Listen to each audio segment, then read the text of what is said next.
témoignages de gens qui ont également reçu les études, démystifie en fait l'excellence. Et aujourd'hui, en Côte d'Ivoire, avec toutes les ambitions du gouvernement, l'excellence doit être au cœur de toutes les actions que nous menons. Et donc, ce livre-là, pour nous, est un livre qui vient à point nommé, parce que ça va dans la droite ligne des ambitions des autorités. Monsieur Koné, c'est bien ça, Monsieur Koné. En tout cas, Monsieur le ministre me charge de vous dire, de vous adresser ces chaleureuses félicitations pour votre d'abord brillant parcours. Vous avez fait l'école de statistique qui est aussi l'école que lui a fréquentée. Et moi aussi d'ailleurs, je suis de la promotion ISE de 1998, sorti en 1998. Et donc c'est vraiment avec beaucoup de fierté que je me retrouve devant vous aujourd'hui, en tout cas pour vous adresser les mots de félicitations et de remerciement du ministre pour l'honneur que vous lui avez fait de le choisir pour présider cette cérémonie-là. Et votre livre, je pense que doit être d'approcher dans toutes les écoles, parce que l'excellence doit être cultivée à tous les niveaux, depuis le bas âge, pour que justement, au moment où ces élèves rentrent dans la vie professionnelle, cet esprit d'excellence-là guide les actions qui feront que la Côte d'Ivoire sera la Côte d'Ivoire émergente. Je vous remercie. C'est vraiment d'une manière impromptue que vous m'avez donné la parole, donc bon, c'est vraiment à chaud. Je parle avec mon cœur plutôt que de lire le discours. Bon, voilà. Merci beaucoup.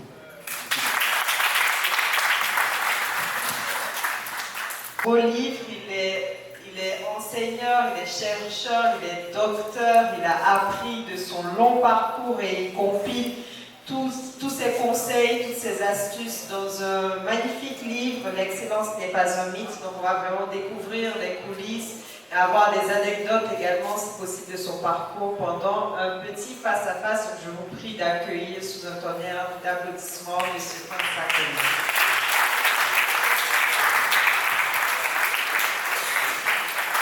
Bravo. Donc déjà, je pense que première question, on est très curieux de savoir qu'est-ce qui t'a poussé à écrire ce livre.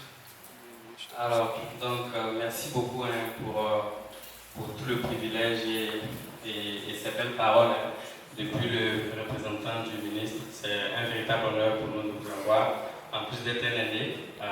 Merci beaucoup. Ce livre-là, il est né d'un constat qui vient de très loin. La première chose, c'est, comme je disais dans ma vidéo de présentation, c'est que moi, je n'ai pas commencé dans les écoles d'excellence, mais il y avait quelque chose en moi, je voulais vraiment aller dans les écoles d'excellence, c'était sûr. C'était comme quelque chose vraiment que je désirais fortement. Donc, je vais vous raconter même une anecdote. À telle enseigne que quand j'étais en classe de 3e, je ne savais pas grand-chose sur les écoles d'excellence. Donc, par hasard, j'ai demandé à quelqu'un quelles sont les écoles d'excellence en Côte d'Ivoire. La personne m'a cité le lycée scientifique, le lycée Sainte-Marie, Mamie Adjoa. Et en 3e à l'époque, on devait choisir 3 choix. Moi, sans me renseigner davantage, j'ai juste mis lycée scientifique, Mamie Adjoa, Sainte-Marie. Sans savoir que il y avait des écoles qui étaient réservées aux filles. Je suis sûr que lui qui a lu mes choix, il va se dire ce gars, il a d'autres idées derrière la tête à part. Voilà, donc c'est pour dire que ce désir était là, mais l'environnement n'était pas forcément naturellement prêté à ça, parce qu'on pourrait manquer de modèles, on pourrait manquer même de stratégie, parce qu'on va à l'école, mais qui nous a dit concrètement comment on apprend? On nous donne l'alphabet et puis on dit voilà, faut lire, tu vas retenir. Personne ne nous a dit qu'on pourrait expresser un examen, tu le découvres par toi-même. Donc ce livre vraiment c'est essayer non seulement de mettre toute cette expérience de ce parcours-là, parce que par la grâce de Dieu quand même je suis passé de ces écoles pour, après le bac, réussir à rencontrer justement toutes les écoles que j'avais choisies, les gens du scientifique, du classique, les gens de Sainte-Marie, de Mamie Adjoa. Donc Dieu réservait pour moi une autre occasion pour rencontrer tout le monde en même temps. Donc ce livre-là vraiment parle de ça. Je me dis que ce que j'ai vécu, peut-être que beaucoup de personnes ont ce même désir, mais ne savent pas que faire. Peut-être que dans mon parcours, il y a eu certainement du travail, mais peut-être aussi des facteurs de chance. Parce que je me rappelle, par exemple, à mon PEPC, j'aurais pu facilement rentrer au lycée scientifique, mais à l'examen, j'ai eu 9 en mathématiques. Ce qui était contraire à ce que j'avais eu quand même en classe, où j'avais 16, 17, 19 même de moyenne. Donc, il peut exister peut-être le jour de l'examen, quelque chose ne se passe pas bien, ou bien tu n'as pas compris l'épreuve, et puis tu n'arrives pas à entrer. Mais au moins, l'objectif du livre, c'est vraiment de construire une méthode propre à chacun, parce que je sais qu'on est différents. Les aînés l'ont démontré ici, hein. D'autres peuvent vouloir travailler la nuit, d'autres, bon, voilà, c'est juste la journée, la nuit, il faut qu'ils dorment. Mais le livre va te permettre toi-même de définir tes objectifs. Ensuite, pourquoi pas, te donner les moyens pour atteindre ces objectifs-là. Mais est-ce que tu pourrais rappeler brièvement ton parcours pour qu'on sache de quoi on parle? Oui, donc tout a commencé. Mes premiers pas, je les ai faits à Boguedia, c'est un petit village haïtien vers Icia. Là-bas que j'ai fait mon école primaire et en toute inconscience, toute insouciance, voilà. C'est que on partait à l'école sans forcément avoir l'ambition de forcément prier. Mais le grand déclic est venu quand je devais me séparer de mes parents parce qu'il n'y avait pas de lycée dans le village. Donc il fallait aller dans une ville qui est ici. Bon, là-bas, j'étais très attaché à mes amis, à mes parents, donc je me suis dit le truc qui m'a envoyé là-bas doit être très sérieux pour que je sois obligé de me séparer de mes parents. Et donc arrivé à ici également, pour avoir les 2 premières années, c'était pas forcément très brillant. Mais après, voilà, j'ai continué et puis j'ai eu mon BEPC là-bas. Volonté d'aller au scientifique, je n'ai pas pu, mais je me suis retrouvé juste à côté d'eux au lycée X1. Donc nous, on était sur le site, donc ils passaient, on les voyait. Voilà, des gens qui nous saluaient à peine, plus ou moins. Donc pour nous, c'était des gens voilà, qui avaient un truc bizarre, qui n'étaient pas des gens normaux en fait. Donc ça m'intriguait beaucoup. Et puis donc après, la terminale, ça a été la classe où j'ai eu les meilleurs résultats scolaires de mon secondaire. Parce que j'étais tellement déterminé à vraiment entrer dans les écoles d'excellence. Et grâce à Dieu, après, je suis rentré à l'INPHD où j'ai fait deux années de classe préparatoire, à l'issue desquelles j'ai présenté également le concours d'entrée à l'NCA. J'ai fini là-bas en 2019. Voilà, j'ai beaucoup de promotionnaires ici. Merci d'être venu pour me soutenir. Mais après ça, moi, je me suis dit qu'il fallait que je pousse encore pour aller jusqu'au là où je pourrais. Donc, aller faire un doctorat qui m'a pris jusqu'à 6 années et j'ai soutenu le mois dernier. Félicitations, Nora.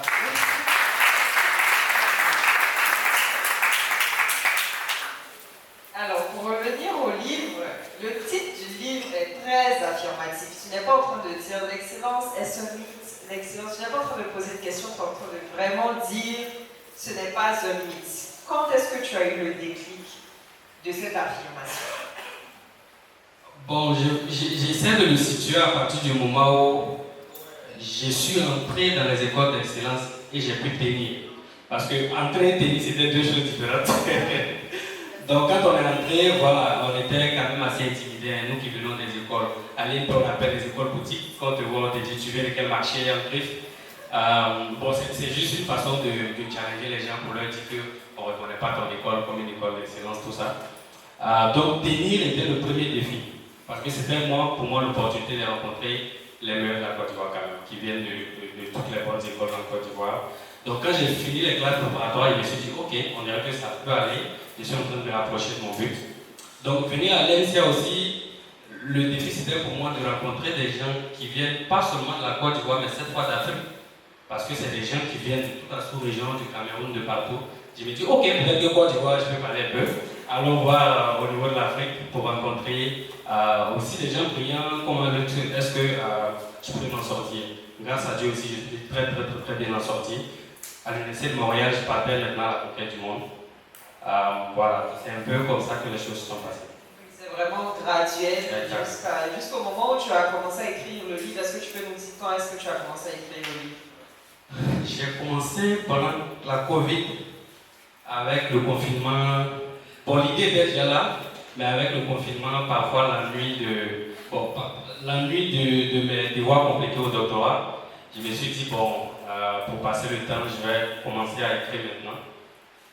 Donc, bon, peut-être l'anecdote, hein, c'est que chaque matin, pour commencer ma journée, après ma petite prière, voilà, je donnais 30 minutes. Parfois, je n'écrivais rien.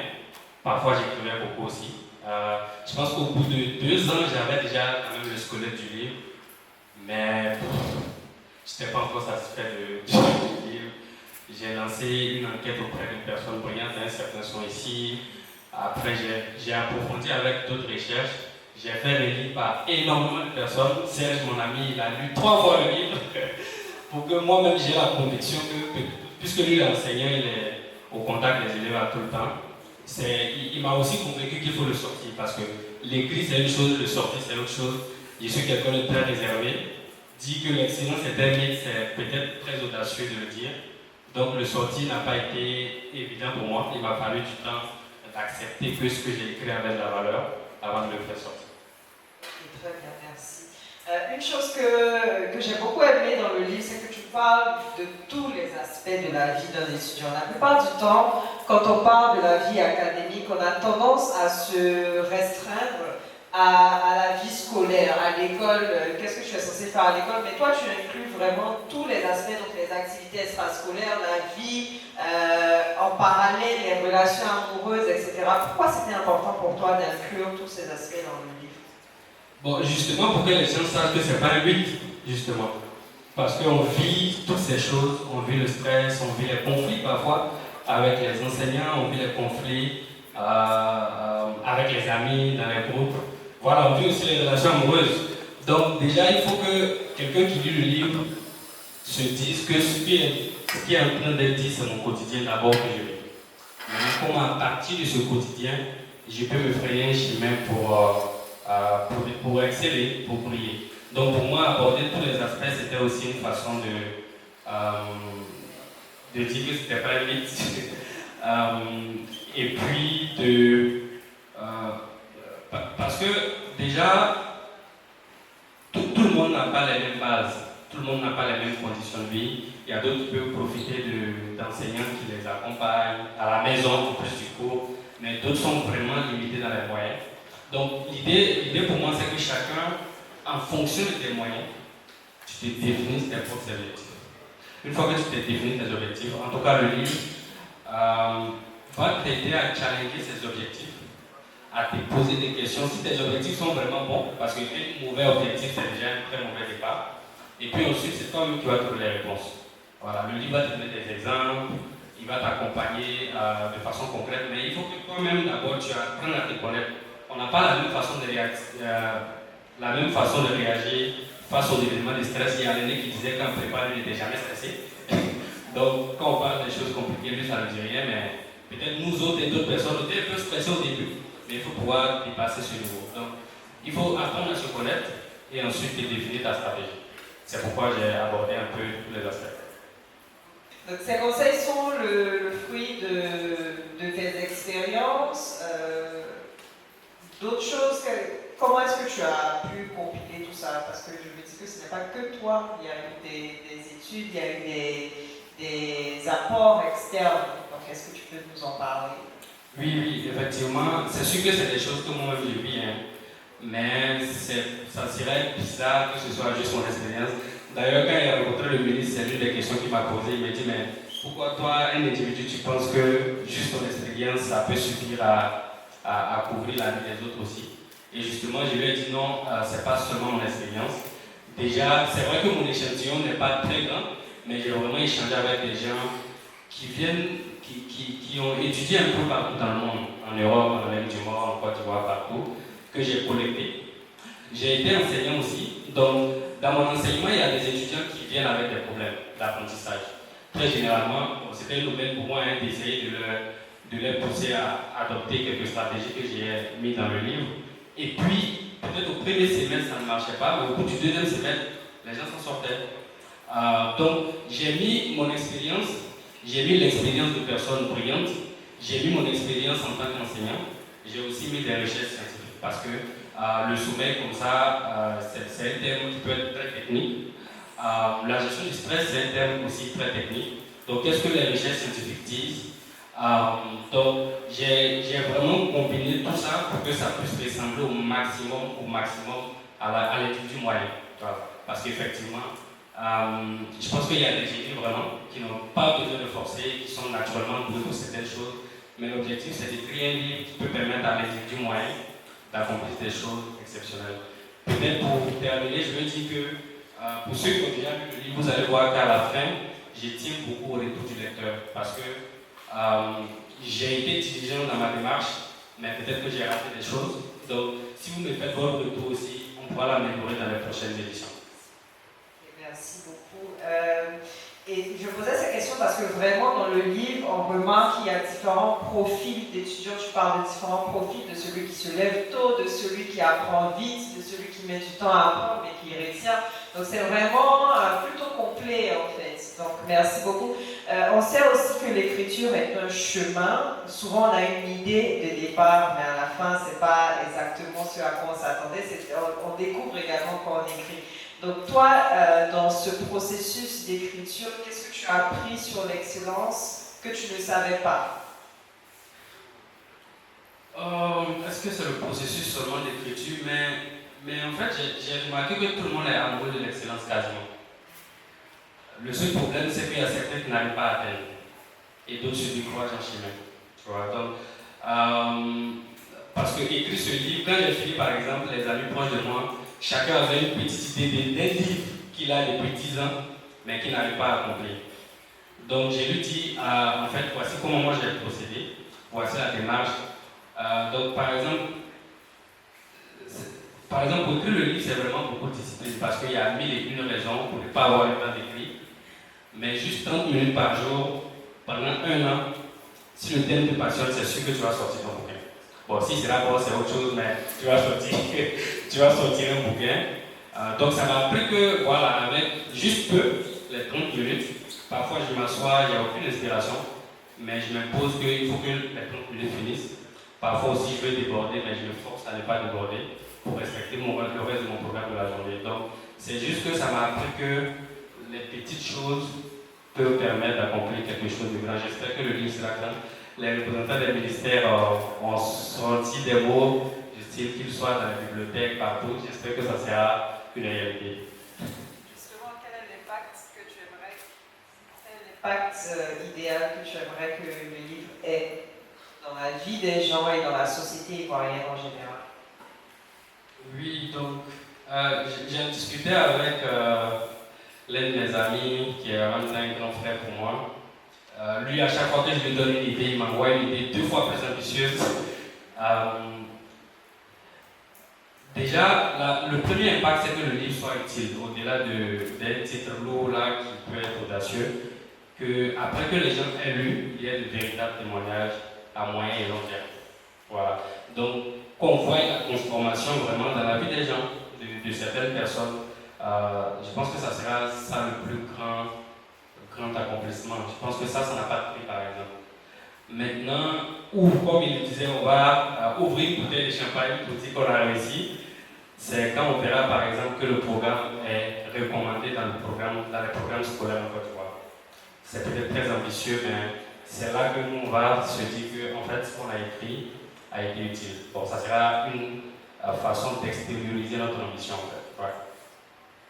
Et quel est ton point de vue aujourd'hui sur l'éducation en Afrique de l'Ouest et comment ce livre-là s'intègre en fait dans cette vision? Bon, je pense qu'en général, l'école ne fait plus trop rêver en Afrique de l'Ouest. On voit même des influenceurs pour qui parfois on a beaucoup de respect, dit que vos cosinus et sinus vous servent dans la vie réelle. Donc c'est déjà une méconnaissance de ce que l'école apporte. Les grands pays développés, il y a toujours un socle d'éducation, de personnes très brillantes qui construisent des choses. Donc, après, l'objectif de ce livre, c'est de montrer des modèles. Donc, comme j'ai dit, le livre est vraiment un projet. Donc, c'est vrai que je pense que ça, c'est juste la première étape. On prépare quand même des émissions avec les collègues où on va faire passer aussi des gens qui ont de brillants parcours pour dire que l'école aussi est un chemin de succès. C'est peut-être pas le seul, mais c'est un chemin, un très bon chemin. Particulièrement, mon témoignage, c'est que le fait d'avoir fréquenté les écoles d'excellence, par exemple en Côte d'Ivoire, on a vraiment une bénédiction ici en Côte d'Ivoire, c'est que quand tu es excellent, il y a un chemin pour toi. Ce n'est pas toujours le cas dans beaucoup de pays africains, où tu peux être excellent, mais il n'y a pas des écoles d'excellence telles que l'INP, l'NCA, lycée scientifique, lycée classique, où tu peux aller avoir une bourse, être logé et tout ça. Donc tu peux être excellent et peut être freiné par ça. Mais en Côte d'Ivoire, si tu es débrouillé dans le griffe pour rentrer dans ce label, dans ce lot de personnes restreintes là, c'est comme si tu fais un saut. Ça peut prendre du temps, mais si tu es dans une classe sociale basse, tu peux vraiment switcher pour aller dans la classe moyenne. Et le reste des limites, c'est toi-même qui dois te l'imposer. Et je pense que ton parcours le montre très bien. Donc on est allé pas sur... encore l'argent, mais ouais. Ça va venir, ça va venir. Donc merci, je pense qu'on a retenu pas mal de choses. Je te laisserai dire un mot de fin pour essayer de te convaincre. Oui, bon, essayez de convaincre. J'espère que les études vous ont déjà convaincu et que vous n'avez plus besoin de mes mots pour être convaincu. Mais autant que vous êtes ici, beaucoup sont pour moi des modèles déjà. J'apprends énormément de vous. Et vous qui êtes venus ici, vous avez en tout cas l'opportunité d'aider à faire passer ce message après. Voilà, de recommander le livre à des personnes qui pourraient en avoir besoin. Et puis, particulièrement pour vous, si vous avez des recommandations, à nous faire après lecture des choses que vous pensez ne sont pas tout le temps correctes. On peut en débattre et je vais défendre des idées, mais voilà, je serais vraiment heureux de les intégrer. L'objectif, c'est que le livre devienne une référence en matière de stratégie d'études en Côte d'Ivoire et partout ailleurs dans le monde. Merci beaucoup, Fansa, de nous montrer que l'excellence est une affaire de décision, de discipline, de nous donner des conseils. Donc, très enrichissant livre. En tout cas, félicitations. J'espère que vous êtes tous convaincus que c'est une belle ressource qu'est ce livre. L'excellence n'est pas un mythe. Merci. C'est une petite préoccupation. Je voudrais savoir, moi, étant étudiant, comme vous l'avez dit, je crois ma conviction, c'est qu'on aspire tous à l'excellence. Mais souvent, les circonstances font qu'on ne persévère pas forcément. Et c'est vraiment mon cas parce que j'arrive très souvent à me décourager en fait. Donc je voulais savoir, en termes de résilience, quels sont les conseils que vous pouvez nous donner? Voilà, c'est vraiment la résilience en fait. Quelles sont les stratégies pour ne pas que lorsque on est confronté à des difficultés, des contraintes, on puisse vraiment aborder? Je pense qu'il faut se fixer un objectif d'abord. La première étape, il faut être sûr de ce que tu veux. Donc c'est tellement important que ça peut te prendre du temps de trouver l'objectif que tu veux te fixer. Prends le temps qu'il te faut, mais fixe-toi un objectif. Une fois que tu as l'objectif, le reste c'est les chemins qui peuvent être parsemés d'embûches. Mais une fois que ton objectif est clair et que ta motivation est grande, justement le livre t'aide à trouver une motivation. Il faut que tu aies une raison qui te pousse à aller plus loin. Pourquoi tu te décourages par exemple? Est-ce que tu penses que ta condition économique est déjà bonne pour toi? Ben, ça peut être suffisant, ça peut être une raison suffisante pour te dire qu'il faut que tu persévères. Tu ne peux pas accepter les conditions dans lesquelles tu vis. Ça peut être que tu veux avoir un impact dans le monde, tu peux contribuer à réduire la pauvreté. Il y a des gens qui n'auront jamais l'opportunité, qui n'ont pas, disons, l'opportunité même de s'acheter une connexion Internet, donc ils ne pourront même pas voir cet événement. D'autres ne pourront pas s'acheter le livre, hein, j'en suis conscient. Peut-être que tu peux te dire, tu peux être excellent, avoir peut-être assez d'argent pour aider ces personnes.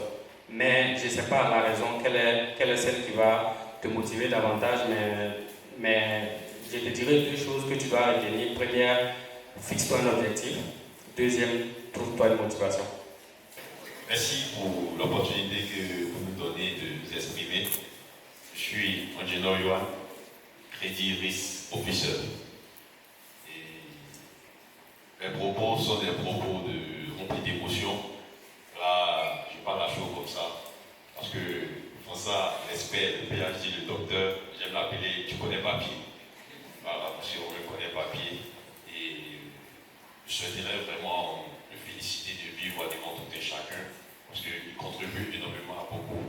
Peut-être qu'il ne le sait pas, mais une plateforme où il a lancé ses vidéos, il je ne sais pas si vous suivez la plateforme, il fait des vidéos en ligne. Et moi, ces vidéos, bien avant ça, il m'a coaché pour entrer à l'NCA, mais bon, c'est une longue histoire. Voilà. Et ces vidéos-là, par exemple, comme ça, ils donnent des techniques pour les entretiens. Voilà, ça paraît que c'est des sites qui ne sont pas connus de tous, mais il y a des pépites. Par exemple, on te pose des questions, quelle est ta qualité? Ou du moins, quel est ton défaut? C'est des questions qu'on pose à des entretiens de haut niveau, dans des grandes institutions. Et souvent, on a du mal à répondre. Et moi, je suis une de ces vidéos comme ça qui m'a aidé. C'est-à-dire, lui, ne sait pas. Mais il a fait une vidéo, il dit quel est ton défaut, et tu réponds tranquillement avec les éléments nécessaires, et tout ça. Et ce genre de personnes, comme il a dit, notre pays ici, l'excellence, ou du moins l'école, ne fait plus rêver. Et c'est vraiment dommage de voir des proches des franges d'humanité qui contribuent à l'excellence. Pour moi, c'est vraiment le socle de la constitution de l'humanité. Et c'est à encourager, c'est à féliciter. C'est pour ça que j'ai tenu vraiment à être présent pour lui dire de lui voir que vraiment, il m'inspire. C'est vrai, nous sommes de la même génération, mais il faut que quelqu'un connaisse. Quand on dit qu'il y a des débats dans la vie, il faut porter son sac. Voilà, donc vraiment pour ça, je ne sais pas, non, mais vraiment pour dire, vraiment, j'ai contribué à des grandes choses et les représentants des ministères de nos chers pays sont présents. Et moi, je souhaiterais vraiment que le vœu que ces documents soient mis au programme, à la politique éducative et tout ça, ça ne soit pas que des vœux, que cela soit une mise en œuvre. Parce que quand on fait une politique éducative, il y a des moyens et autres et tout ça. Il faut que cela soit partagé, que cela soit épousé vraiment par tous les Ivoiriens, les Africains et même au-delà. Parce que sans l'excellence, on ne peut pas construire une nation, on ne peut pas construire un pays. Parce que quoi, on parle de la science. La science, c'est quoi? Ça qui est à travers la connaissance, l'acquisition du capital humain, la santé et l'éducation et tout ça. Ce sont des éléments vraiment qui doivent féconder ces Ivoiriens, qui doivent féconder les Africains pour qu'on soit épanoui, qu'on aspire, on a parlé tout à l'heure d'émergence. Ça passe par quoi? Ça passe par le fait que les individus d'abord aient un capital humain. C'est-à-dire qu'ils sont bien éduqués, ils sont en bonne santé, ils sont capables d'innover la technologie et tout ça. C'est quoi? Un moteur de croissance économique, inévitablement, le développement va suivre.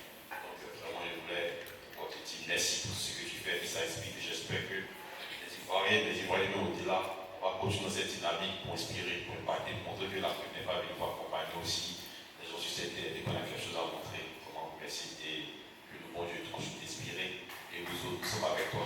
Merci. Bonjour à tous, je me nomme Ayman Daré Ouattara, je suis étudiant.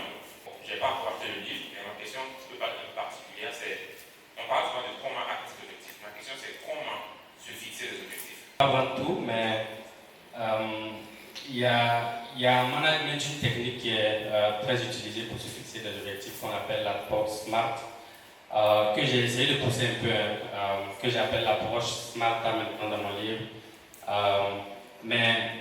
Mais avec cette approche-là, ça va te permettre vraiment de te fixer des objectifs que tu peux atteindre en fait, qui sont réalistes, justement pour ne pas que tu sois éparpillé. Voilà. Mais le livre traite de ça en long et en large. Voilà. En service de Joseph de Yamoussoukro, français on appelle le lycée Nice ensemble. Merci pour les vidéos, je le suis à tout moment. Et puis c'est un honneur pour moi d'être présent ce matin, je viens spécialement pour lui. Ma préoccupation est la suivante. En donnant ton parcours, tu étais dans un village Issia. Après, tu es venu à Issia. Et tu as fait cas en faisant l'orientation, tu as vu le lycée scientifique, Mami Adjoa, sans même savoir que c'était une école de filles. Et aujourd'hui, nous sommes dans un pays en voie de développement, nous sommes en train de bâtir, mais il y a des contrées qui sont encore éloignées. Et ces enfants qui sont très brillants n'ont pas connaissance ni notion de ces établissements au niveau scolaire, collège, et au niveau aussi des écoles supérieures. Mais comment adopter une stratégie pour pouvoir approcher ces enfants-là? Quel cas de ces écoles et ces enfants seront inspirés à aller de l'avant? Est-ce que s'il n'y a pas un marketing de ces écoles-là auprès de ces enfants qui sont dans les contrées reculées, est-ce qu'il y aura vraiment un suivi réel? Est-ce que la relève de ces enfants-là pourrait être assurée demain, ceux qui sont au fin fond du monde? Si tu n'avais pas eu l'occasion, cette chance, comme tu l'emploies bien, cette chance avec la grâce de Dieu de venir à Yamoussoukro au lycée Nice, est-ce que ça aurait été le cas aujourd'hui? Bon, J'ai le cofondateur de Mentoris, qui est un ami à moi, qui fait des choses vraiment extraordinaires, donc j'ai même joint son organisation. Ce qu'il fait, c'est qu'il va dans les lieux les plus reculés pour des journées d'orientation, de conseil. Donc j'espère pouvoir avoir des volontaires pour nous aider à financer certains livres qu'on va faire partie dans ces zones reculées. Donc ça, c'est déjà une stratégie que j'ai discuté avec lui. On va trouver un moyen de trouver des gens pour nous aider, des personnes de bonne volonté, ou pour offrir un livre, 2 livres. Si vous voulez le dédicacer en votre nom, pas peut-être que c'est le meilleur médecin qui se trouve dans un village, juste après avoir lu le livre, peut-être qu'il va se trouver un chemin pour sortir et trouver une solution à une maladie incurable, qu'on voit incurable jusque-là. Donc ça doit être l'affaire de tout le monde. Donc ça, c'est un projet sur lequel on va travailler. Maintenant, voilà, je vais profiter pour tirer aussi les autorités politiques, on ne sait jamais. Si elles aussi elles peuvent accompagner, elles ont plus de moyens, plus l'arsenal, ça peut être plus facile d'atteindre ces zones les plus reculées. Votre parcours a précédé cette rencontre aujourd'hui.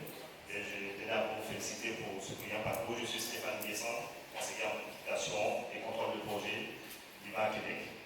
Alors, je scrollais sur LinkedIn et je vois un partage qui parlait de votre parcours. Et tout de suite, je rentre sur votre profil et je vois le parcours. Et je vous écris en inbox sur LinkedIn et on se contacte. Et je vous ai promis d'être là. Je suis arrivé tardivement hier, mais j'ai décidé d'être là pour votre parcours parce qu'il s'agit d'un parcours assez brillant et que nous devons soutenir. Et je tenais à vous féliciter pour ce brillant parcours. Alors, ma question, je n'ai pas encore lu le livre parce que je viens en tête de l'acheter. C'est de savoir est-ce qu'il y a ce retour qui est inspiré, parce qu'aujourd'hui vous avez un brillant parcours, j'ai vu que vous enseignez à l'Université de Montréal. Est-ce qu'il y a ce retour-là, parce qu'on voudrait que ces têtes pensantes-là, ces parcours assez excellents, soient jamais ici en Côte d'Ivoire pour que le pays puisse se développer davantage. Donc derrière, c'est de savoir est-ce qu'il y a cette idée de revenir, parce que nous autres, nous avons l'ambition de revenir, venir soutenir le pays dans l'avancée. On sait qu'il y a des têtes pensantes, il y a des personnes plus brillantes que nous, mais c'est toujours bien d'apporter sa pierre à l'édifice dans la nation dans laquelle on est né et on a évolué. Félicitations pour votre parcours. Les écoles que j'ai faites, si on évalue le coût réel, je n'aurais pas pu payer, tout simplement. Mais voilà, grâce au système, grâce aux impôts de tout le monde, disons ça comme ça, j'ai pu faire ces écoles-là. Les meilleures écoles en Côte d'Ivoire, en fait, sont gratuites. C'est ce que j'essayais de dire, que c'est merveilleux d'être excellent, parce que les meilleures écoles en Côte d'Ivoire sont gratuites. Donc ça, c'est une magie qui n'est pas présente ailleurs. La question du retour, je pense qu'il doit bien se préparer, mais je suis totalement ouvert à l'idée. Voilà, j'ai M. Arnaud ici, qui a une entreprise avec laquelle probablement on va commencer, pourquoi pas, à travailler sur certaines choses. Donc ne soyez pas étonnés si je fais beaucoup la navette, ça sera peut-être un signe pour venir après. C'est en communication d'entreprise et relations clients, et je suis membre de la communauté Mentor Afro. Donc c'est tout naturellement que je suis là aujourd'hui.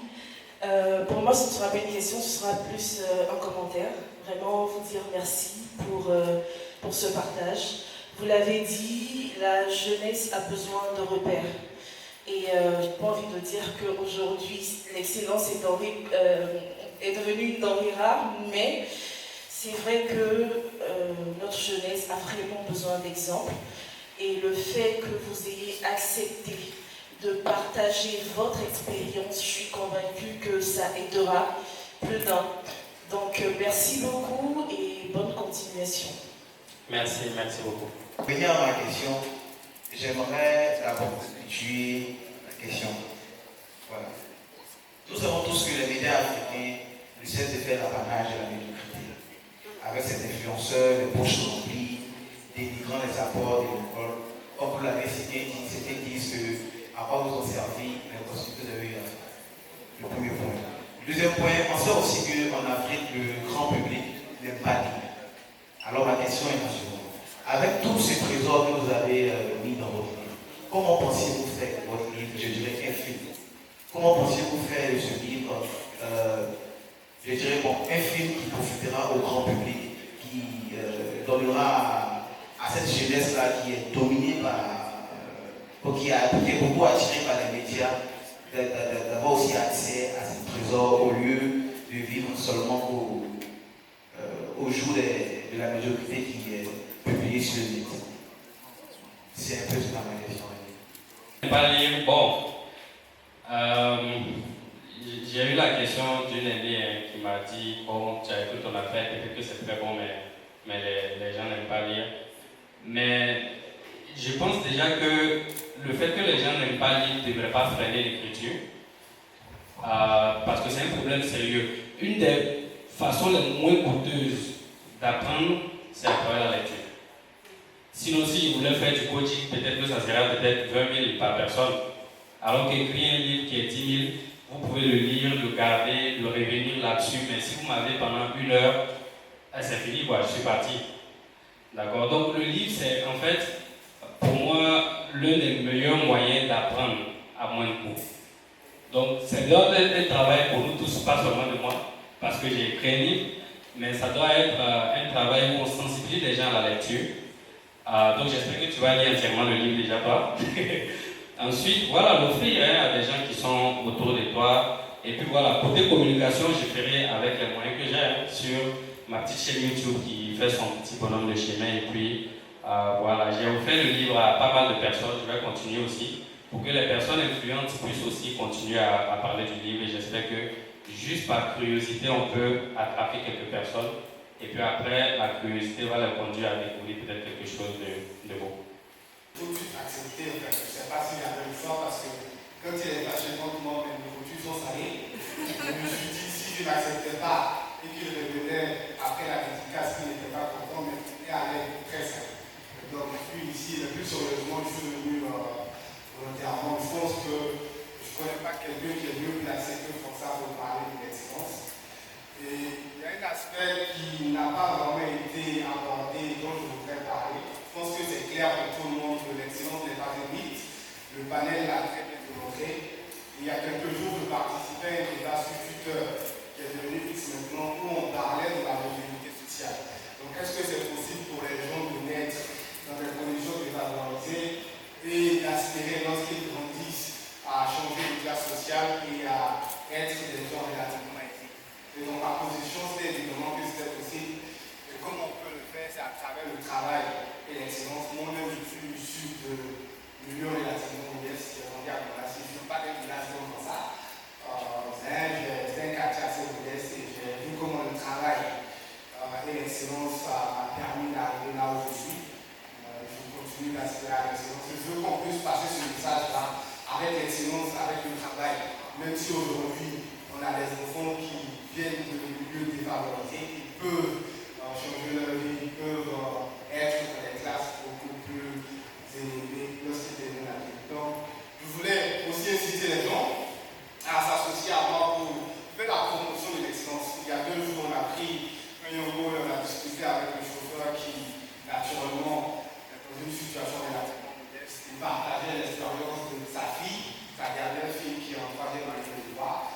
Et on a pensé moi-même été séduit par l'histoire de ce chauffeur et j'ai décidé d'offrir un livre de François à la fille de ce chauffeur. Je pense que ça va aider parce que dans ce livre-là, c'est une guide qui est tombée. Il parle même des relations amoureuses. Donc je pense que si avec ce livre-là, quand j'étais encore étudiant, ça allait vraiment beaucoup aider. Félicitations François et puis bonne chance pour la suite. Professionnel en entreprise. Et pour moi déjà, c'est un grand plaisir d'être là pour déjà saluer connaître François, qui est une personne extraordinaire avec qui j'ai eu l'occasion d'étudier, de faire mes heures en classe préparatoire. Et pour moi, il fait partie de mon top 3 des personnes les plus brillantes que j'ai eu à rencontrer. Et j'en ai vu quand même dans le peu que j'ai eu à vivre jusqu'à présent. Alors aujourd'hui, ma question par rapport au thème de François, par rapport à son livre, qui est l'excellence qui n'est pas un mythe, c'est pour ma petite observation. C'est que les personnes qui sont dites excellentes sont parfois, on ne peut pas dire c'est évident, traitées différemment parce qu'elles savent qu'elles doivent être différentes. Lorsque leurs amis, par exemple, doivent aller vers la fête et autres, elles préfèrent pouvoir s'améliorer, pouvoir développer d'autres compétences. Donc, quelque part, être excellent demande des sacrifices en fait. Alors ma question, c'est véritablement de savoir comment, dans notre esprit de vouloir être excellent, on arrive à pouvoir accepter par exemple les critiques ou alors les principales, on va dire, idées négatives que les gens ont de toi en fait. Parce que c'est très fréquent de voir quelqu'un qui est dit excellent être vu différemment, être vu bizarre en fait. Donc c'est principalement ça ma question. Merci. Je pense qu'en général, l'excellence rime aussi avec l'humilité. Hein? L'humilité de demander, l'humilité d'apprendre auprès des gens. Bon, je sais qu'avec ce gros titre-là, les gens vont beaucoup critiquer mes erreurs, mais j'en ferai. J'ai une mauvaise nouvelle pour vous peut-être. Mais je pense que ce qui est important, c'est toujours cette volonté de faire mieux. Voilà. Après une erreur, tenter de ne pas répéter cette erreur en fait. Donc, être excellent, c'est plus un parcours. Il n'y a pas de fin. Il n'y a pas de fin tant que tu n'as pas arrêté toi-même ou bien tant que ta vie n'est pas finie. Donc, c'est ce que les aînés disaient. Pour eux, ce sont déjà des modèles pour nous, mais ils disent qu'ils n'ont même pas encore atteint la moitié de ce qu'ils veulent faire. Donc, ça prouve qu'à chaque fois, il y a de nouveaux challenges qu'il faut continuer et c'est impossible d'aller plus loin sans l'humilité de demander à des gens en griffe que tu peux considérer comme ne pas être très excellent. Parce que chacun connaît un petit truc que toi tu ne connais pas.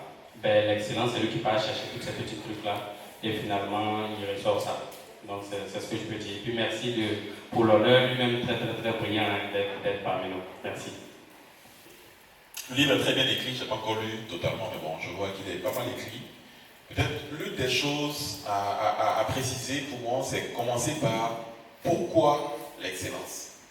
Pourquoi c'est important l'excellence. L'excellence, c'est ne pas faire des murs tordus, ne pas faire des carreaux qui sont penchés, mais c'est vraiment réexpliquer à nos jeunes frères, à nos frères, pourquoi c'est important l'excellence. Et rappeler que aujourd'hui la Côte d'Ivoire tient parce que ses dirigeants, il y a 60 ans, ont mis l'excellence au devant des choses. Si l'INPHB existe, si le scientifique existe, si Sainte-Marie existe, c'est parce que il y a 60 ans, Oufoué a dit il est important que mes enfants aillent dans des écoles d'excellence. Et il a construit les écoles, il a mis des professeurs, il a mis un cadre qui a permis à nous autres aujourd'hui de partir de Boguédia et d'arriver à Montréal sans être complexés. Et ça, c'est un travail qu'il faut amplifier, qu'il faut perpétuer. Et le père disait, mais il y a des enfants qui ne savent pas que ça existe. Oui, on n'ira pas tous à l'INPHB, on n'ira pas tous à Sainte-Marie. Il faut davantage d'écoles d'excellence dans nos villages, dans nos villes. Il faut qu'il y ait un INPHB à Korogo, un INPHB à Issia, à Boguédia, pour que les enfants de ces endroits-là puissent accéder eux aussi à la connaissance et puissent un jour aller à HEC Montréal, HEC Paris et revenir servir la Côte d'Ivoire. Donc ce message-là, il faut le rappeler, c'est très important. Parce que l'INPHB existait pour 12 millions d'habitants, on est 30 millions aujourd'hui.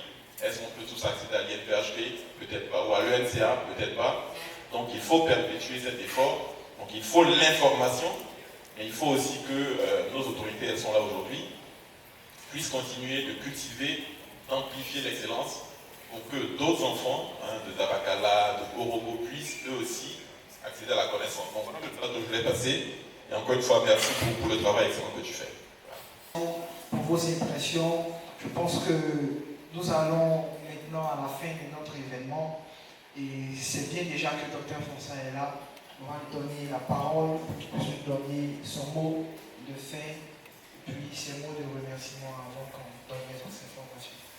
Donc, dès la publication de mon livre en ligne, j'ai constaté solidarité assis derrière et puis Gobis Kwasi, la PCO qui m'a donné le discours tout à l'heure, avec un objectif très clair, organiser l'une des plus belles cérémonies de dédicace qui soit.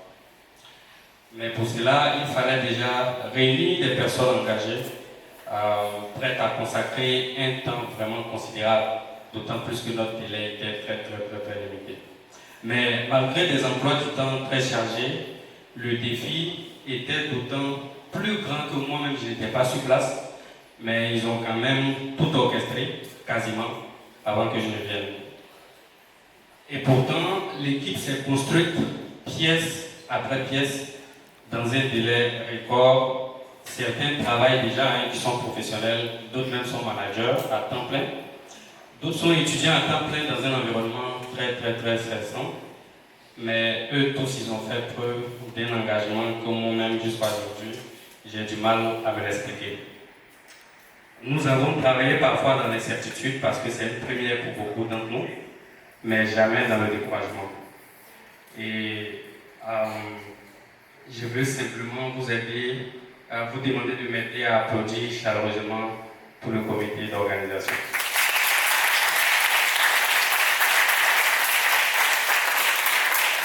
Merci à Bobby Squati, notre PCO exceptionnel, qui a coordonné l'ensemble avec brio, calme, malgré la pression.